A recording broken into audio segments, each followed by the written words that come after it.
LQF, vous êtes tête de liste ici en Ille-et-Vilaine, et vous dites oui, la Bretagne, pourquoi rejoindre Christian Troadec dans cette liste?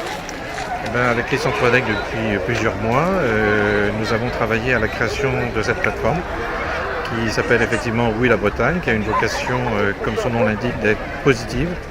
C'est-à-dire nous avons bien conscience des graves problèmes que traverse la Bretagne aujourd'hui, mais nous pensons que l'avenir peut être très fort pour la Bretagne à certaines conditions, notamment qu'il y ait plus d'autonomie de décision en région.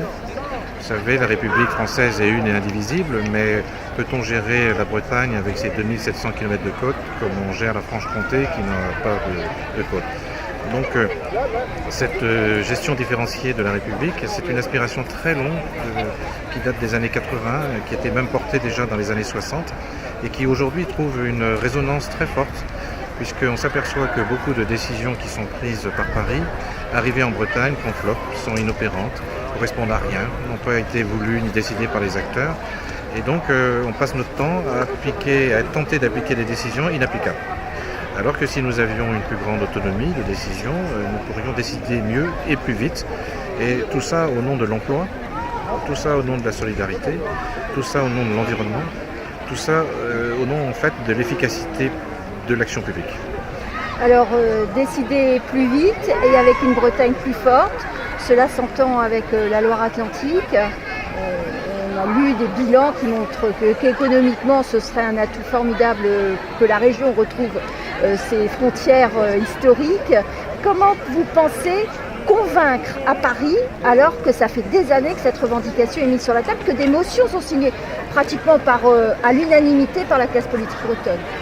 Nous n'avons qu'une seule solution à ce stade, vu l'échec de nos élus à convaincre leurs partis politiques respectifs, qu'ils soient de droite comme de gauche. C'est un échec total. C'est-à-dire que des promesses sont tenues quand on est dans l'opposition et quand on arrive au gouvernement, même des ministres puissants n'arrivent pas à modifier quelque point de vue que ce soit, ni au gouvernement, ni à l'Assemblée nationale, ni pire dans leur propre parti. Donc la seule solution qui nous reste, c'est une solution démocratique, c'est de faire en sorte que les Bretons et les Bretonnes votent massivement pour une liste qui fera date. Imaginez un seul instant que nous dépassions les 15%. Le gouvernement restera scotché devant ce résultat et sera obligé de négocier. Puisque aujourd'hui, tout le monde sait qu'une Bretagne à 5 est indispensable, les économistes le disent, les géographes le disent, il y a une seule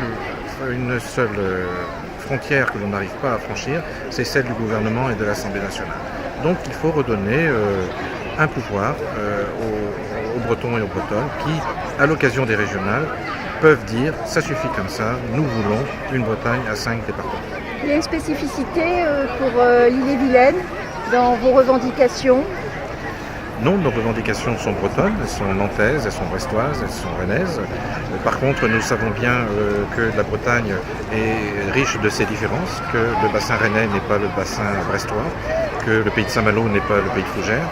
Donc nous n'avons pas envie de faire du jacobinisme breton et de faire en sorte que tous décident de Rennes, de Nantes ou de Brest ou d'on ne sait où, mais bien des territoires. Donc c'est pour ça que nous avons prôné très largement la création de l'Assemblée de Bretagne, qui est une assemblée qui est faisable aujourd'hui à constitution constante, qui regrouperait les conseils départementaux et le conseil régional dans une seule assemblée unique, de telle manière à avoir une relation directe entre les pays et le bloc communal d'un côté, et les communes, je veux dire le bloc communal d'un côté, et la région de l'autre, avec un intermédiaire qui est intéressant, ce sont les pays.